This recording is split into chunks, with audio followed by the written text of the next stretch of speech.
मनुष्य चाहे कितना भी प्रयास क्यों ना कर ले, कितना भी प्रयत्न क्यों ना कर ले, उसे अपने कर्मों का फल तो भोगना ही पड़ता है। चाहे मनुष्य कितना ही प्रयत्न कर ले, लेकिन वह कभी अपने कर्मों से बच नहीं सकता। जैसी करनी वैसी भरनी, ये वाक्य तो आपने सुना ही होगा। अर्थात जैसे आप कर्म करोगे वैसा ही आपको फल भी प्राप्त होगा। लेकिन मेरा प्रश्न है, क्या आप इस बात पर यकीन करते हैं कि जैसा आप कर्म करेंगे वैसा ही आपको फल भी मिलेगा? अब आप में से अधिकतर लोगों के मन में ये प्रश्न जरूर उठ रहा होगा, क्योंकि इसमें पूछने वाली बात क्या है? ये तो सत्य ही है कि जैसे हम कर्म करेंगे वैसा ही हमें फल भी मिलेगा। लेकिन एक बार के लिए आंखें बंद कर ले, अपने आप से यह प्रश्न कीजिए, देखिएगा कि आपको इस प्रश्न का उत्तर स्पष्टता से नहीं मिल पाएगा। कहीं ना कहीं आपके मन में एक संशय जरूर होगा कि क्या ये बात सच है या झूठ। दोस्तों, आज की इस कहानी से हम समझेंगे कर्मों का खेल। आखिर अच्छे कर्मों का फल अच्छा और बुरे कर्मों का फल बुरा कैसे होता है। बहुत समय पहले की बात है, किसी गांव में एक बहुत ही ज्ञानी पंडित रहता था। एक दिन वह अपने बचपन के दोस्त से मिलने के लिए दूसरे गांव में जा रहा था। उसका वह दोस्त बचपन से ही गूंगा और एक पैर से अपाहिज था। उस पंडित के गांव से उसके दोस्त का घर काफी दूर था। वहां जाने के लिए बीच बीच में कई सारे छोटे छोटे गांव पड़ते थे। पंडित रास्ते में अपनी धुन में चला जा रहा था। चलते चलते उसकी मुलाकात एक व्यक्ति से होती है। रास्ते में उसे एक आदमी मिलता है जो ऐसा लगता था कि वह किसी का इंतजार कर रहा था, और वह भी पंडित के साथ चलने लगता है। उस आदमी को देखकर पंडित बहुत खुश हो जाता है। उसने सोचा, चलो अच्छा हुआ, साथ साथ चलने से उसका सफर आसानी से कट जाएगा। बात की शुरुआत करने के लिए उस पंडित ने उस व्यक्ति से उसका नाम पूछा, तो उसने अपना नाम धर्मराज बताया। पंडित को ये नाम कुछ अजीब सा लगता है, लेकिन उसने नाम के विषय में कुछ और पूछना उचित नहीं समझा। दोनों धीरे धीरे साथ में चल रहे थे। तभी रास्ते में एक गांव आता है। गांव का प्रवेश द्वार आते ही धर्मराज ने पंडित से कहा, तुम आगे चलो, मुझे इस गांव में एक काम है, मैं तुमसे आगे मिलता हूँ। पंडित ने कहा, ठीक है। वो आगे रास्ते में चल देता है। कुछ देर बाद उस गांव में खबर फैली कि एक व्यक्ति को सांड ने अपनी सींग में फंसाकर मार दिया है।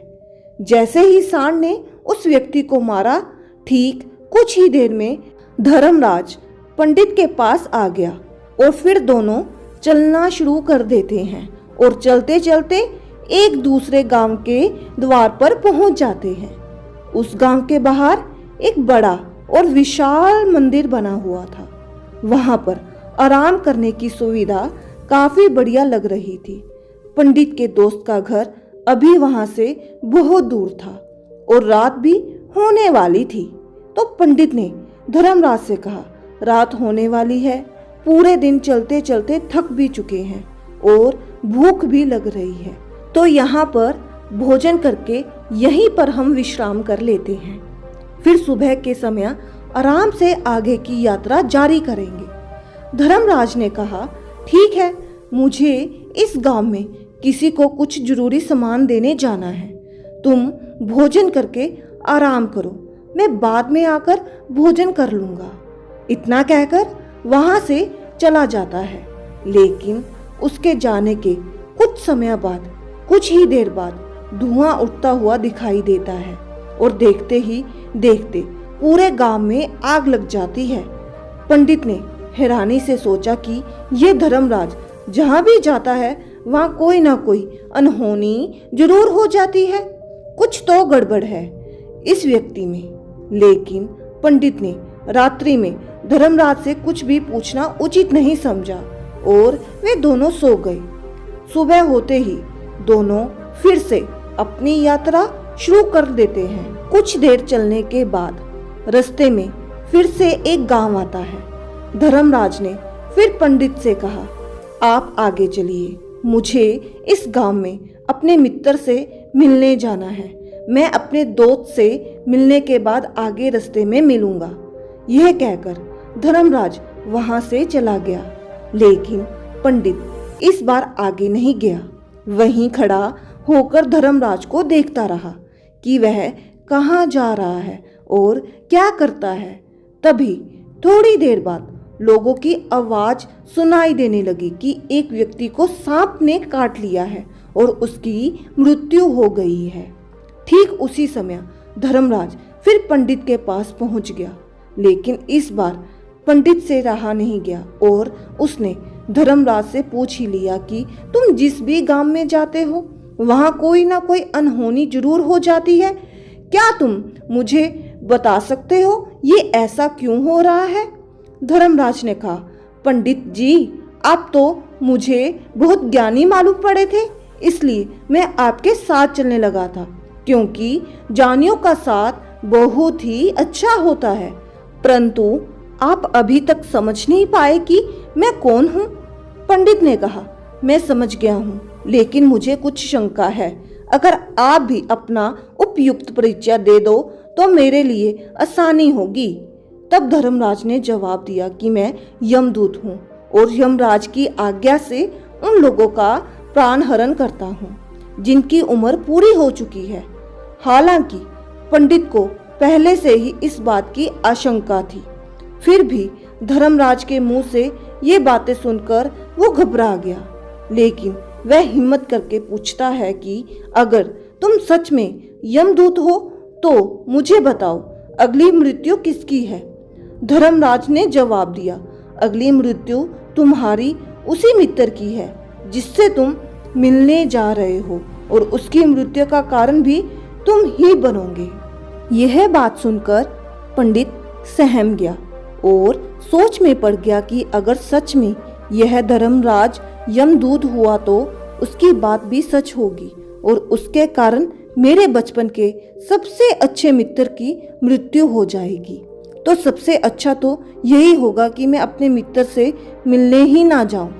कम से कम मैं उसकी मृत्यु का कारण तो नहीं बनूंगा।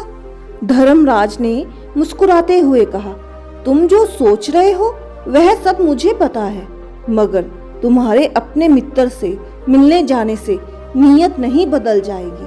तुम्हारे मित्र की मृत्यु तो निश्चित है और वह अगले कुछ ही पलों में घटित होने वाली है। महाकाल के मुंह से ऐसी बातें सुनकर पंडित को झटका लगा, क्योंकि महाकाल ने पंडित के मन की बातें पढ़ ली थी, जो कि एक सामान्य व्यक्ति के लिए संभव नहीं है। अब पंडित को विश्वास हो गया कि यह धर्मराज सचमुच में यमदूत ही है। जब पंडित को यह पूर्ण विश्वास हो गया कि धर्मराज यमदूत है तो वह घबरा गया। वह अपने मित्र की मृत्यु का कारण नहीं बनना चाहता था, इसलिए वह पलटकर अपने गांव की तरफ वापस जाने लगा। लेकिन जैसे ही पंडित वापस जाने के लिए मुड़ा, उसने देखा कि उसका मित्र तेजी से उसकी तरफ चला आ रहा है, जो कि पंडित को देखकर अत्यंत खुश दिखाई पड़ रहा था। अपने मित्र के आने की गति को देखकर पंडित को ऐसा लगा कि जैसे उसका मित्र काफी देर से उसका ही पीछा कर रहा है, लेकिन वह बचपन से ही गूंगा था और एक पैर से लंगड़ा भी था, इसलिए ना तो वह पंडित को आवाज देकर रोक पाया और ना ही उस तक पहुंच पा रहा था। लेकिन जैसे ही वह पंडित के पास पहुंचा, अचानक ही जमीन पर गिर पड़ा और तुरंत ही उसकी मृत्यु हो गई। पंडित हक्का बक्का होकर धर्मराज की ओर देखने लगा, जैसे कि वह पूछना चाह रहा हो कि आखिर क्या हुआ है। धर्मराज पंडित के मन में उठ रहे प्रश्नों को समझ गया और बोला, तुम्हारे मित्र ने पिछले गांव में ही तुम्हें देख लिया था और वह वहीं से तुम्हारा पीछा कर रहा था, लेकिन गूंगा और लंगड़ा होने की वजह से वह तुम तक नहीं पहुंच पाया। उसने अपनी पूरी ताकत लगाकर तुम तक पहुंचने का प्रयास किया, लेकिन बुढ़ापे में बचपन जैसी ताकत नहीं होती है, इसलिए दिल का दौरा होने के कारण उसकी मृत्यु हो गई, क्योंकि वह तुमसे मिलने के लिए अपनी सीमाओं को तोड़कर तुम्हारे पीछे भाग रहा था। इसलिए अपने मित्र की मृत्यु का कारण भी तुम ही कहलाओगे। अब पंडित को पूर्णतः यह विश्वास हो गया था कि धर्मराज एक यमदूत है और उसका कार्य जीवों के प्राण हरना है। लेकिन पंडित एक ज्ञानी व्यक्ति था। वह यह भी जानता था कि मृत्यु पर किसी का वश नहीं है, सबको एक ना एक दिन मरना ही है। यही सोचकर उसने अपने आप को संभाल लिया, लेकिन अचानक ही पंडित के मन में अपनी मृत्यु के बारे में जानने की इच्छा हुई। इसलिए उसने धर्मराज से पूछा कि जब मृत्यु मेरे दोस्त की होनी थी तो तुम शुरू से ही मेरे साथ क्यों चल रहे थे। यह प्रश्न सुनकर धर्मराज जोर से हंसा और बोला, मैं तो हर पल हर क्षण सभी के साथ चलता हूँ, किंतु लोग पहचान नहीं पाते, क्योंकि लोगों के पास अपनी समस्याओं के अलावा किसी और व्यक्ति, वस्तु या घटना के बारे में सोचने समझने या उसे देखने का समय ही नहीं होता। पंडित ने कहा, तो क्या तुम ये बात बता सकते हो कि मेरी मृत्यु कब, कहाँ और कैसे होगी? महाकाल ने कहा, हालांकि किसी भी सामान्य जीव के लिए अपनी मृत्यु के बारे में जानना ठीक नहीं है, क्योंकि कोई भी जीव हो या जानवर, वह अपनी मृत्यु के बारे में जानकर बहुत दुखी हो जाता है। हालांकि तुम ज्ञानी व्यक्ति मालूम पड़ते हो और तुमने जिस तरीके से अपने मित्र की मृत्यु को सहन कर लिया है, उसे देखकर लगता है कि तुम अपनी मृत्यु के बारे में जानकर कभी दुखी नहीं होंगे।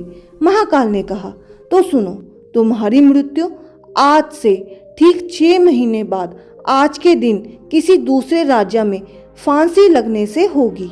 और सबसे हैरानी की बात तो ये होगी कि तुम स्वयं ही खुशी से फांसी को स्वीकार कर लोगे।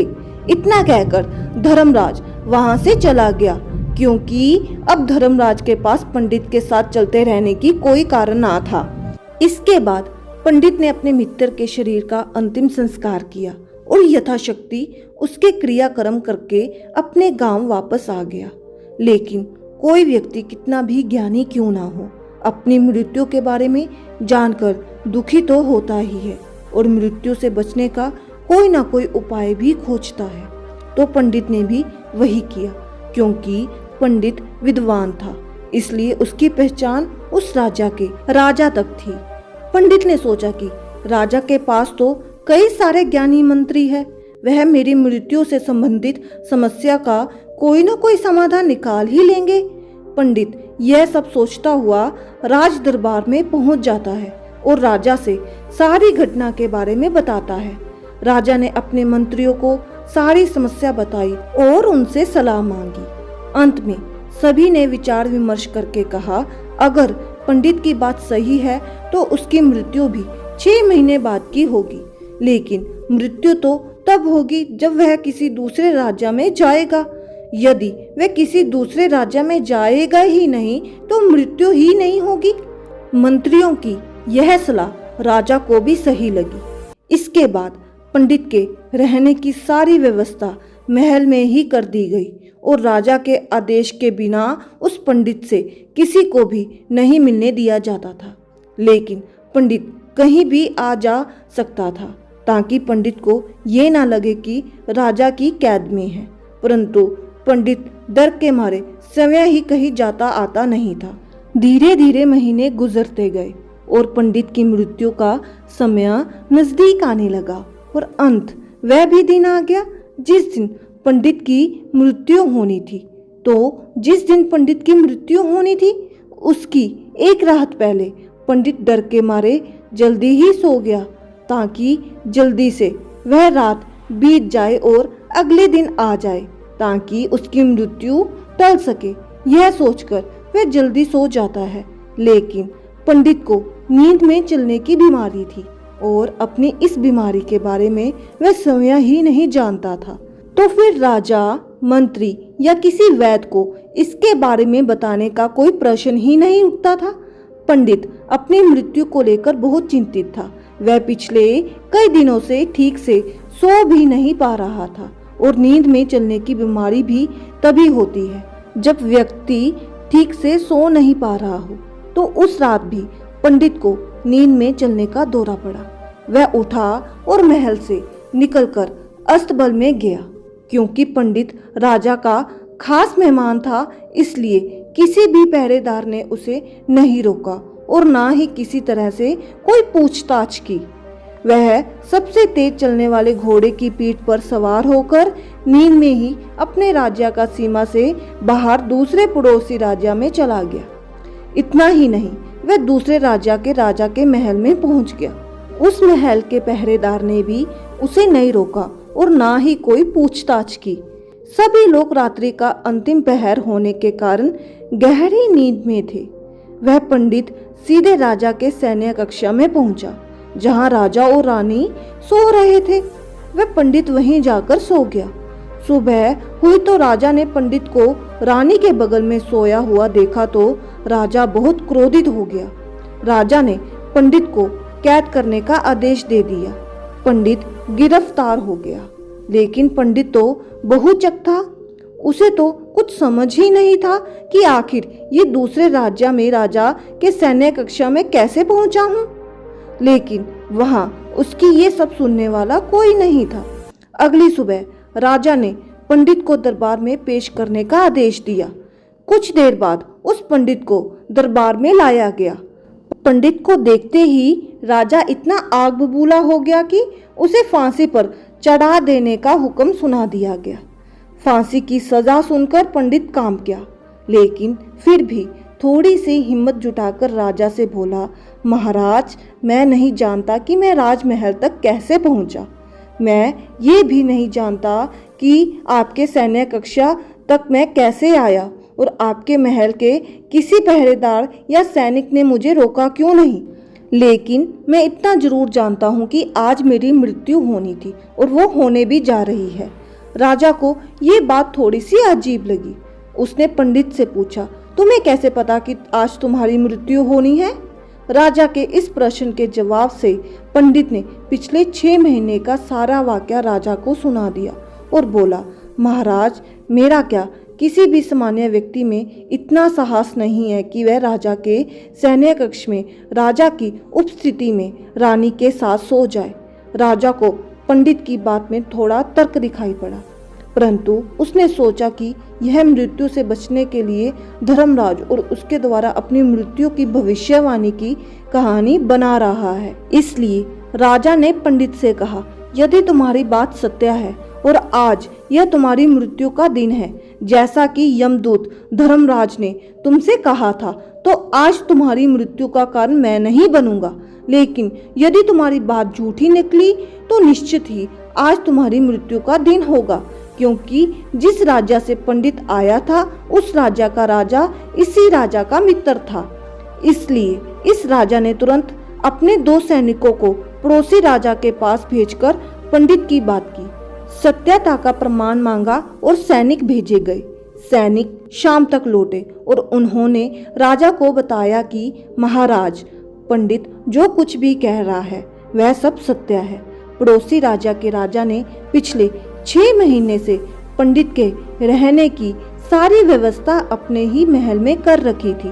पंडित राजा का खास मेहमान था। कल शाम राजा आखिरी बार पंडित से उसके कक्ष में मिले थे और उसके बाद यह इस राज्य में कैसे पहुंच गया, इसकी जानकारी किसी को भी नहीं है। इसलिए उस राज्य के राजा के अनुसार पंडित को फांसी की सजा देना ठीक नहीं है। लेकिन राजा के सामने एक नई समस्या थी, क्योंकि उसने बिना पूरी बात जाने ही पंडित को फांसी की सजा सुना दी थी। इसलिए अगर पंडित को फांसी नहीं दी जाती तो राजा के वचन का अपमान हो जाएगा, लेकिन अगर राजा की बात का मान रखा जाए तो वे बजा ही एक निर्दोष व्यक्ति की मौत हो जाएगी। राजा ने अपने सभी मंत्रियों से इस बारे में सुझाव मांगा। तो मंत्रियों ने राजा को सुझाव दिया कि महाराज, पंडित को एक कच्चे सूत के धागे से फांसी लगवा दी जाए। इससे आपके कथन का भी मान रह जाएगा और कच्चे सूत के धागे से पंडित को फांसी भी नहीं लगेगी और उसके प्राण भी बच जाएंगे। राजा को मंत्रियों का ये सुझाव पसंद आया और उसने ऐसा ही करने का आदेश दे दिया। पंडित के लिए कच्चे सूत के धागे से फांसी का फंदा बनाया गया और नियम के अनुसार पंडित को फांसी पर चढ़ाया जाने लगा। सभी लोग बहुत खुश थे कि ना तो पंडित मरेगा और ना ही राजा का वचन खाली जाएगा। पंडित को भी पूर्ण विश्वास था कि ये सूत के धागे से तो उसकी मृत्यु हो ही नहीं सकती। पंडित उस पर चढ़ने के लिए तैयार हो गया, जैसा कि धर्मराज ने भविष्यवाणी की थी कि तुम खुद ही अपनी फांसी को स्वीकार करोगे। लेकिन जैसे ही पंडित को फांसी दी गई, सूत का धागा तो टूट गया, लेकिन टूटने से पहले उसने अपना काम कर दिया था। पंडित के गले की एक नस सूत के धागे के झटके से कट चुकी थी और पंडित जमीन पर पड़ा तड़प रहा था और उस पल उसके गले से खून की फुहार निकल रही थी और देखते ही देखते पंडित का शरीर पूरी तरह से शांत हो गया। सभी लोग आश्चर्यचकित थे और पंडित को मरता हुआ देख रहे थे। किसी को विश्वास नहीं हो रहा था कि कच्चे सूत के धागे से भी किसी इंसान की मृत्यु हो सकती है, लेकिन घटना तो घट चुकी थी। नियति ने अपना काम कर दिया था और धर्मराज की भविष्यवाणी भी सच हो चुकी थी। दोस्तों, श्रीमद् भगवत गीता में भगवान श्री कृष्ण ने कहा है, जो होना होता है वह होकर ही रहता है। हम चाहे कितनी भी सावधानी बरते, कितना ही उपाय कर ले, लेकिन घटना और घटना की पूरी प्रणाली पहले से ही तय होती है, जिससे हम थोड़ा सा भी इधर उधर नहीं कर सकते हैं। दोस्तों, शायद इसीलिए ईश्वर ने हमें भविष्य जानने की क्षमता नहीं दी, ताकि हम अपने जीवन को ज़्यादा बेहतर तरीके से जी सकें। और यही बात उस पंडित पर भी लागू होती है। अगर पंडित ने महाकाल से अपनी मृत्यु के बारे में ना पूछा होता तो 6 महीने तक राजा के महल में कैद रहकर डर डर कर जीने की बजाय ज़्यादा बेहतर जीवन जीता।